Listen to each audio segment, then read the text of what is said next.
Reading through the Bible in a year, July 11th. Joshua, chapters 14 through 15.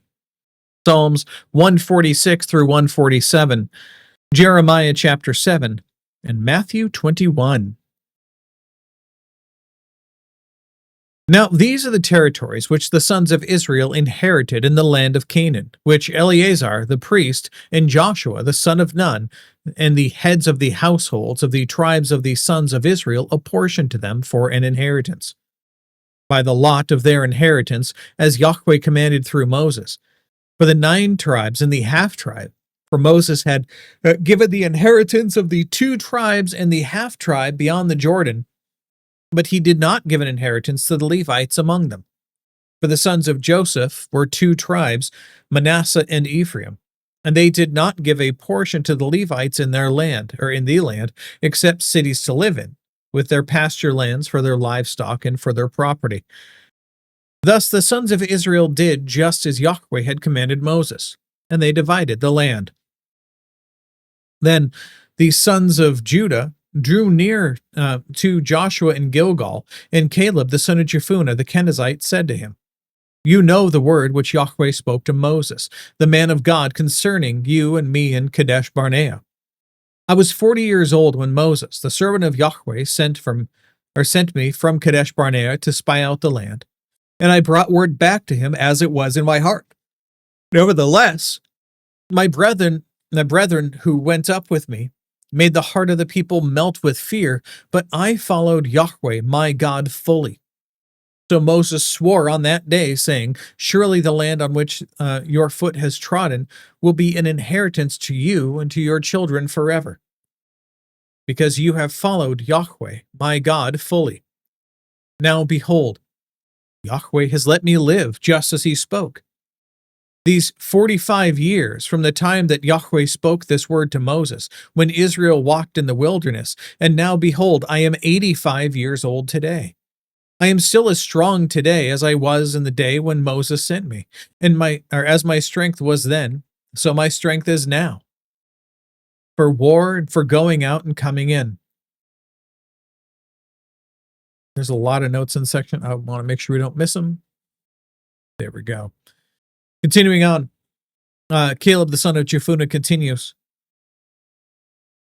"Now then, give me this hill country, about which Yahweh spoke on that day. For you heard on that day that Anakim were there, with great fortified cities. Perhaps Yahweh will be with me, and I will drive them out as Yahweh has spoken." So Joshua blessed him, and gave Hebron to Caleb the son of Jephunneh for an inheritance. Therefore Hebron became the inheritance of Caleb the son of Jephunneh, the Kenizzite, until this day, because he followed Yahweh, the Lord Yahweh, Yahweh, God of Israel, fully. Now the name of Hebron formerly was Kiriath Arba, for Arba was the greatest man among the Anakim, and the land had rest from war. Now the lot for the tribe of the sons of Judah, according to their families, reached from the border of Edom southward to the wilderness of Zin at the extreme south. Their border was from the lower end of the Salt Sea, from the bay that turns to the south. Then it proceeded southward to the ascent of Akrabim, and continued to Zin. Then went up by the south of Kadesh Barnea, and continued to Hezron, and went up to Adar, and turned about to Karka. It continued to Asmon, and proceeded to the brook of Egypt, and the border ended at the sea. This shall be your south border. The east border was the Salt Sea, as far as the mouth of the Jordan, and the border of the north side was from the bay of the sea at the mouth of Jordan. Then the border went up to Beth Hoglah, and continued on the north of Beth Araba, and the border went up to the stone of Bohan, son of Reuben. The border went up from Debir to the valley of Achor, which turned northward toward Gilgal, which is opposite the ascent of Adumim, which is on the south of the valley. And the border continued to the waters of En-Shemesh, and ended at En-Rogel. Then the border went up the valley of Ben-Hinnom, to the slope of the Jebusite on the south, that is, Jerusalem. And the border went up to the top of the mountain, which is before the valley of Hinnom to the west, which is at the end of the valley of Rephaim toward the north. From the top of the mountain, the border curved to the spring of waters, or spring of the waters, of Nephtoah, and proceeded to the cities of Mount Ephraim. Then the border curved to Baalah, that is, Kiriath Jearim. The border turned about from Baalah westward to Mount Seir, and continued to the slope of Mount Jearim on the north, that is, Chesalon, or Keslon, and went down to Beth Shemesh, and continued through Timnah. The border proceeded to the side of Ekron northward. Then the border curved to Shikkeron, and continued to Mount Baalah, and proceeded to Jabneel, and the border ended at the sea. The west border was the Great Sea, even its coastline. This is the border around the sons of Judah according to their families. Now he gave to Caleb the son of Jephunneh a portion among the sons of Judah, according to the command of Yahweh to Joshua, namely Kiriath Arba, Arba being the father of Anak, that is, Hebron. Caleb drove out from there the 3 sons of Anak, Sheshai, Achiman, and Talmai, the children of Anak. Then he went up from there against the inhabitants of Debir. Now the name of Debir formerly was Kiriath Sepher. And Caleb said, the one who attacks Kiriath Sepher and captures it, I will give him Achsah, my daughter, as a wife. Othniel, the son of Kenaz, the brother of Caleb, captured it, so he gave him Achsah, his daughter, as a wife. It came about that when she came to him, she persuaded him to ask her father for a field. So she alighted from the donkey, and Caleb said to her, what do you want? Then she said, give me a blessing. Since you have given me the land of the Negev, give me also springs of water. So he gave her the upper springs and the lower springs. This is the inheritance of the tribe of the sons of Judah according to their families. Now, the cities at the extremity of the tribe of the sons of Judah, toward the border of Edom in the south, were Kabzeel and Jader and Jagur, and Kina or Kina, and Dimona and Adada, and Kadesh and Hazor and Ithnan and Ziph and Telem and Baaloth and Hazor Hadattah and Kiriath Hezron, that is Hazor, Amam and Shema and Moladah and Hazar Gadah and Heshimon and Beth Pelet and Hazor Shual and Beersheba and Biziothia, Baalah and Ayim, that's I-I-M, I'm not really sure how to pronounce that, and Ezem and Eltolad and Kasil, and Hormah and Ziklag and Madmana and Sana and Lebaoth and Shilhim and Ain and Rimmon, in all 29 cities with their villages. In the lowland, Eshtaol and Zorah and Ashna and Zanoah and Elganim and Tapua and Enam, Jarmuth, Adullam, Soko, and Ezekah, and Sha'araim, and Adithaim, and Gedera, and Gederothaim, 14 cities with their villages. Zanon, Hadasha, and Migdal Gad, and Dilean, and Mizpah, and Joktheel, and Lachish, and Bozkath, and Eglon, and Kabon, and Lamas, and Kitlish, and Gederoth, and Beth Dagon, and Naamah, and Makkedah, 16 cities with their villages.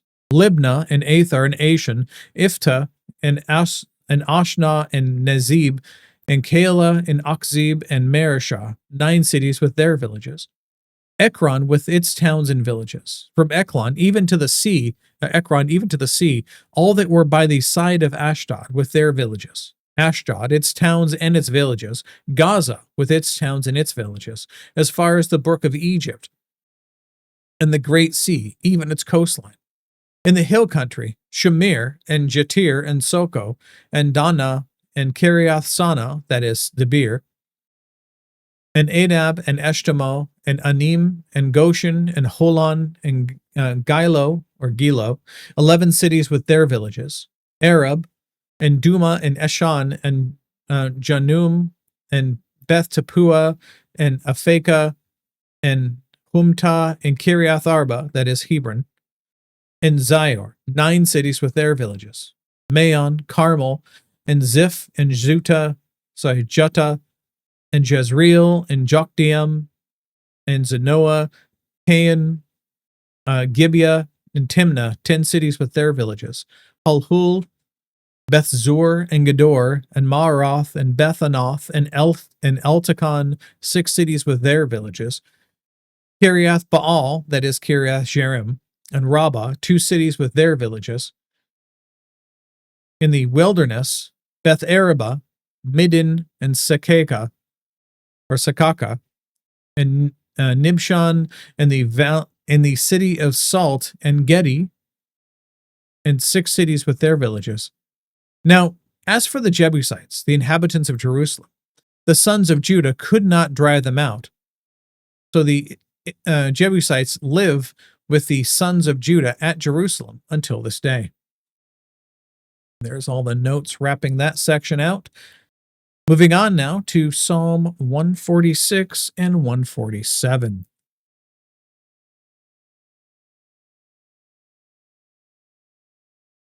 Praise Yahweh. Praise Yahweh, O my soul. I will praise Yahweh while I live. I will sing praises to my God while I have my being. Do not trust in princes, in mortal man, in whom there is no salvation. His spirit departs, he returns to the earth. In that day his thoughts perish. How blessed is he whose help is the God of Jacob, whose hope is in Yahweh his God, who made heaven and earth, the sea and all that is in them, who keeps faith forever, who executes justice for the oppressed, who gives food to the hungry. Yahweh sets the prisoners free. Yahweh opens the eyes of the blind. Yahweh raises up those who are bowed down. Yahweh loves the righteous. Yahweh protects the strangers. He supports the fatherless and the widow, but he thwarts the way of the wicked. Yahweh will reign forever. Your God, O Zion, to all generations. Praise Yahweh. Psalm 147. Praise Yahweh. For it is good to sing praises to our God, for it is pleasant, and praise is becoming. Yahweh builds up Jerusalem. He gathers the outcasts of Israel. He heals the brokenhearted and binds up their wounds. He counts the number of the stars. He gives names to all of them.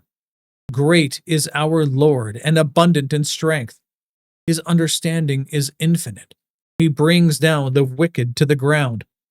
Sing to Yahweh with thanksgiving. Sing praises to our God on the lyre, who covers the heavens with clouds, who provides rain for the earth, who makes grass to grow on the mountains. He gives to the beast its food, and to the young ravens which cry. He does not delight in the strength of the horse. He does not take pleasure in the legs of a man. Yahweh favors those who fear him, those who wait for his loving kindness. Praise Yahweh, O Jerusalem. Praise your God, O Zion, for he has strengthened the bars of your gates. He has blessed your sons within you. He makes peace in your borders. He satisfies you with the finest of the wheat. He sends forth his command to the earth. His word runs very swiftly. He gives snow like wool. He scatters the frost like ashes. He casts forth his ice as fragments. Who can stand before his cold? He sends forth his word and melts them. He causes the wind to blow and the waters to flow. He declares his words to Jacob, his statutes and ordinances to Israel. He has not dealt thus with any other nation. And as for his ordinances, they have not known them. Praise Yahweh. Now, Jeremiah chapter 7.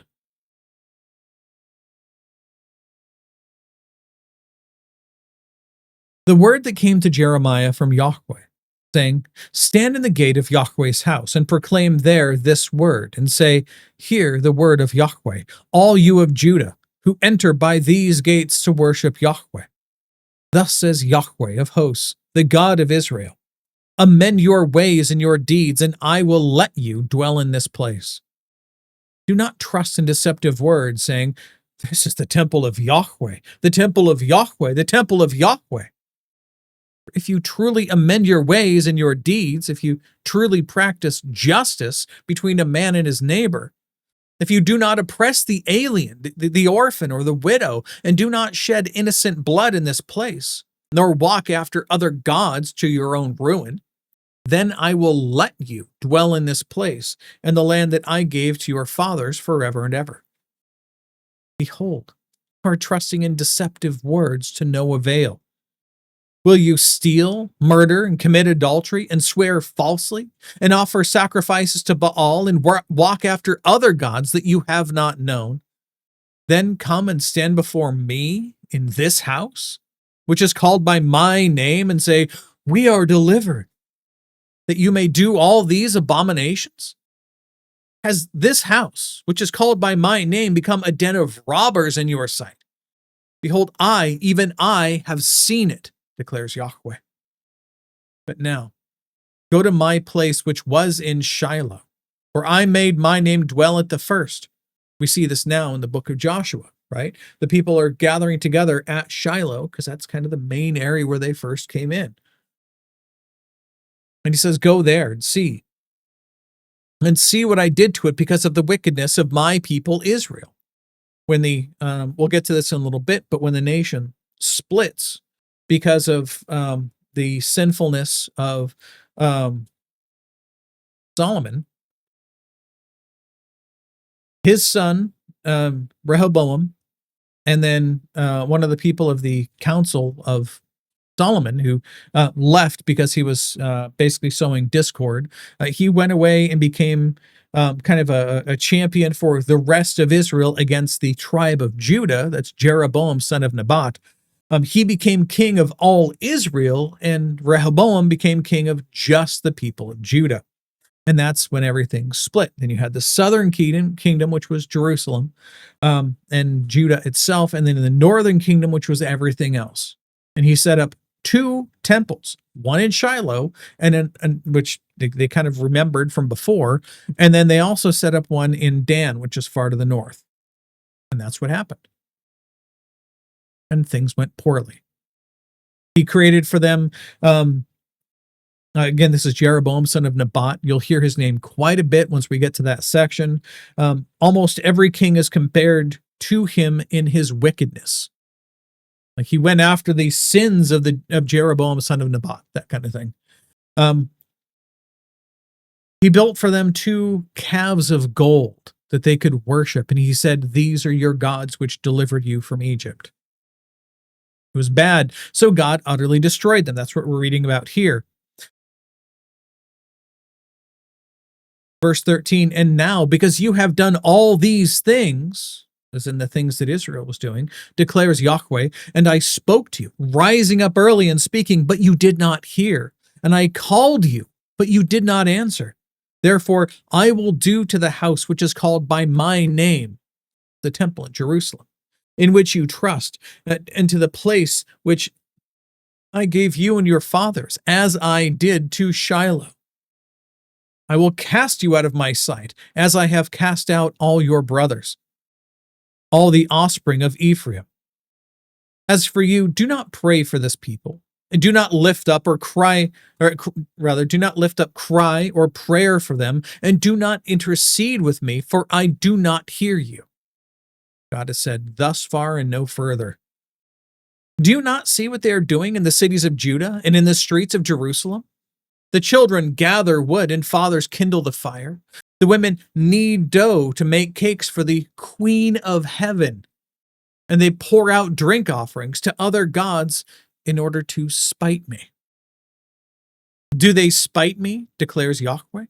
Is it not they themselves that they spite, to their own shame? Therefore, thus says the Lord Yahweh, behold, my anger and my wrath will be poured out on this place, on man and on beast, and on the trees of the field and on the fruit of the ground, and it will burn, it will not be quenched. Thus says Yahweh of hosts, the God of Israel, add your burnt offerings to your sacrifices, and eat flesh. For I did not speak to your fathers or command them in the day that I brought them out of the land of Egypt concerning burnt offerings and sacrifices. But this is what I commanded them, saying, Obey my voice, and I will be your God, and you will be my people, and you will walk in all the way which I command you, that it may be well with you. What is he saying? He's saying it's the point of the commands that I gave them about all of the things, the 613 laws, the civil and ceremonial laws that were given to the people. Those were given so that the people would have a list of things to follow. If they wanted a list, here's a list. Do these things and obey me. That's it. That's what they were told to do, and they couldn't even do that. They were worshiping the ordinance, the thing itself, and not worshiping the God of the ordinance. They were seeing the forest. Sorry, yeah, they weren't able to see the forest for the trees. They were looking only at, we must do all of these sacrifices and run around, do all of these things, and then God will be happy. He goes, no, just obey me. That's it. That's what's being said here. Verse 24, yet they did not obey, nor incline their ear, but walked in their own counsels and in the stubbornness of their evil heart, and went backward and not forward. Since the day that your fathers came up out of the land of Egypt until this day, I have sent you all my servants, the prophets, rising daily early and sending them. Rather, daily rising early and sending them. Yet they did not listen to me or incline their ear, but stiffened their neck. They did more evil than their fathers. What is this whole stiffen their neck thing? If you have a toddler or ever tried to dress a toddler, you know what this is. You got to pull their clothes on and they just lock up. They tighten up their legs and their arms and they don't want to move. You have to fight around them to get them on them. This is what the people are doing. They're stiffening their neck so as not to look at God and not to give him glory.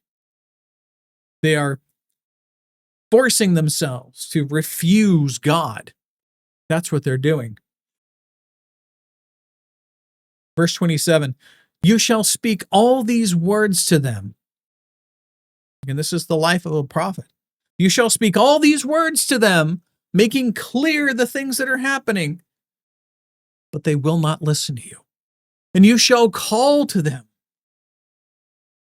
but they will not answer you.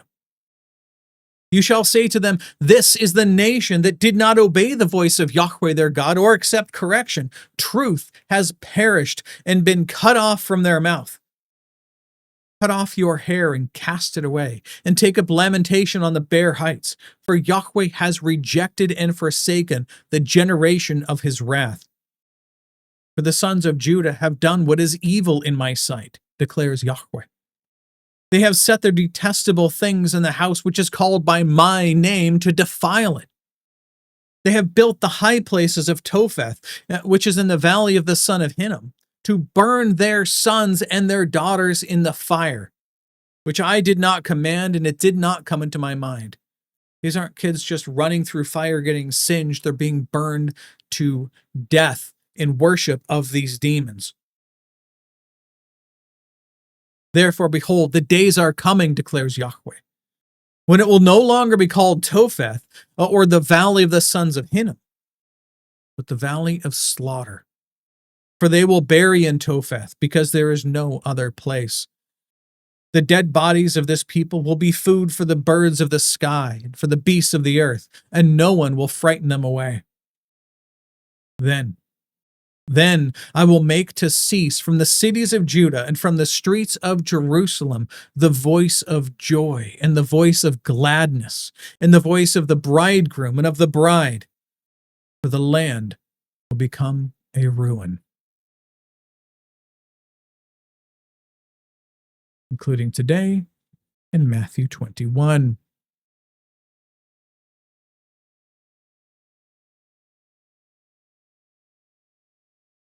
When they had approached Jerusalem and had come to Bethphage, at the Mount of Olives, then Jesus sent 2 disciples, saying to them, go into the village opposite you, and immediately you will find a donkey tied there with a colt with her.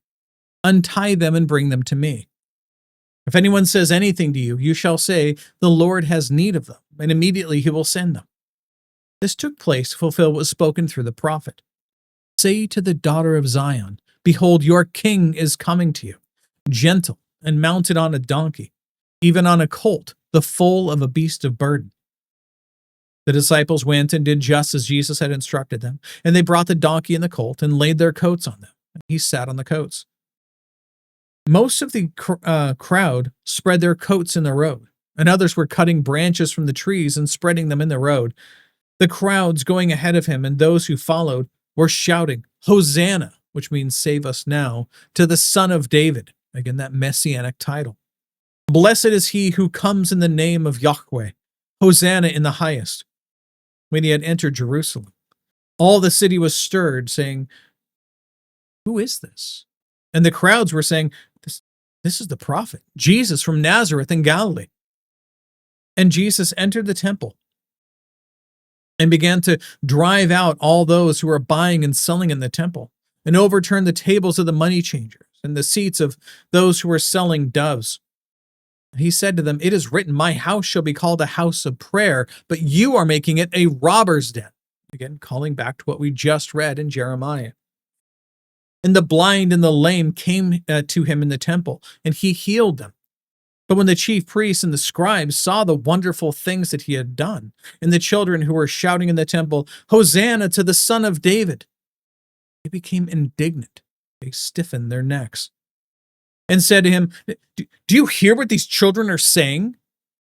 And Jesus replied to them, saying, yes, have you never heard, out of the mouth of infants and nursing babies you have prepared praise for yourself?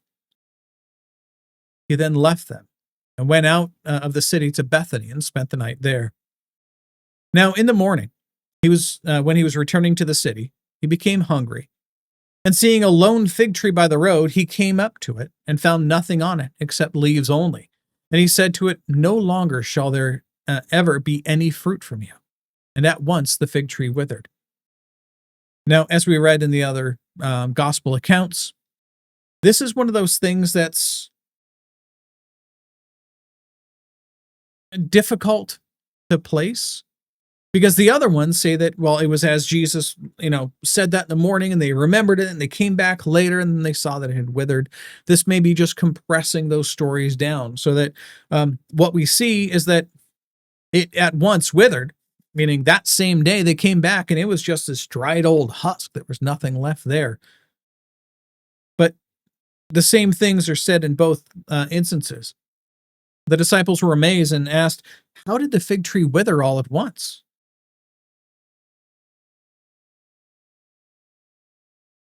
We can see here that there's a block of notes for Holy Week, which you can see, and I'm going to slowly scroll through them so you can kind of track the things that are happening across the board. This is across each of the four gospel accounts. Continuing on, verse 21, Jesus answered and said to them, truly I say to you, if you have faith and do not doubt, you will not only do what has been done to the fig tree, but even if you say to this mountain, be taken up and cast into the sea, it will happen. And all things you ask in prayer, believing, you will receive. When he entered the temple, the chief priests and the elders of the people came to him while he was teaching, saying, but by what authority are you doing these things? And who gave you this authority? Jesus said to them, I will also ask you one thing, and if you tell me, I will also tell you by what authority I do these things. The baptism of John was from what source? From heaven or from men? Well, they began reasoning among themselves, saying, well, if we say from heaven, he will say to us, then why do you not believe him? But if we say from men, well, we fear the people, for they all regard him as a prophet. And answering Jesus, they said, we do not know. He also said to them, neither will I tell you by what authority I do these things. But what do you think? A man had 2 sons, and he came to the first and said, son, go work today in the vineyard. And he answered, I will not. But afterward he regretted it and went. The man came to the second and said the same thing, and he answered, I will, sir. But he did not go. Which of the 2 did the will of his father? They said, the first. And Jesus said to them, "Truly I say to you that the tax collectors and prostitutes will get into the kingdom of God before you. For John came to you in the way of in the way of righteousness, and you did not believe in him. But the tax collectors and prostitutes did believe in him. And you, seeing this, did not even feel remorse afterwards so as to believe him." Listen to another parable. There was a landowner who planted a vineyard and put a wall around it and dug a wine press in it and built a tower. He's doing all the infrastructure stuff for this vineyard. And then he rented it out to vine growers and went on a journey. When the harvest time approached, he sent his slaves to the vine growers to receive his produce. Those vine growers, they took his slaves. They beat one and killed another and stoned a third. Again, he sent another group of slaves, larger than the first, and they did the same thing to them. Afterward, he sent his son, saying, "They will at least respect my son." But when the vine growers saw the son, they said amongst themselves, this is the heir. Come, let us kill him and seize his inheritance." And they took him and threw him out of the vineyard and killed him. Therefore, when the owner of the vineyard comes, what will he do to those vine growers? They said to him, "He will bring those wretches to a wretched end, and he will rent out the vineyard to other vine growers who will pay him the proceeds at the proper seasons." Jesus said to them, Did you never read in the scriptures? Again, remember, every time Jesus says this, it is steeped in sarcasm. He knows that these people have read the scriptures, not just because he's God, but because these are the most revered people in the land because of their the way in which they live pious lives, and that these are the experts in the law. These are the pastors' pastors. I don't know if you've been to like older Southern Baptist churches, but when the pastor retires, they will typically put him in a place of authority in the church. He'll have his own special chair, sometimes even up on the stage itself. And they'll always defer to him and his years of experience and so forth. That's the same thing that we're seeing here that's being done for these spiritual leaders, right? Because it's well known that these guys are the experts in the law of God. So when he says, "Did you never read in the scriptures?" he's asking it in deep sarcasm. Quote, "The stone which the builders rejected, this became the chief cornerstone. This came about from Yahweh. It is marvelous in our eyes. Therefore I say to you that the kingdom of God will be taken away from you and given to a people producing the fruit of it." Remember what Jesus said, "You will know them by their fruit. And he who falls on this stone will be broken to pieces." That's what happens when we fall in repentance. We're broken apart, and God uses those parts for himself. "But on whomever it falls, it will scatter him like dust." When the chief priests and the Pharisees heard his parables, they understood that he was speaking about them. And when they sought to seize him, they feared the people, because the people considered Jesus to be a prophet. That's it.